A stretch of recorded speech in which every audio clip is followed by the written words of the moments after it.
রোজার মাস হচ্ছে আপনাকে অভ্যস্ত করাইতে হবে, কাস্টমারকে আপনি অভ্যস্তই করাইতে হবে রোজার মাসে। রোজার মাসের পরে আপনি অভ্যস্ত করাইতে পারবেন, 1 নম্বর বিষয়।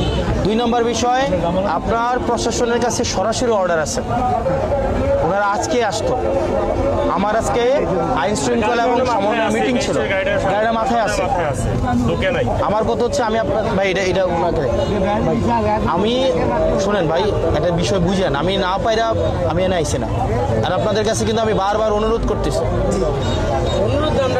যতক্ষণ অনুরোধ করতেছি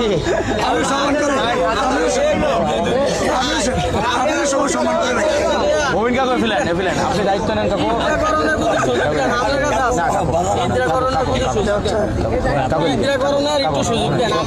আমার সমস্যা কাকু, আমার কথাটা বলেন। আপনি এই 3 দিনের মধ্যে প্রস্তুতি নেন, আপনার আর 2 দিন দহন করতে পারবেন।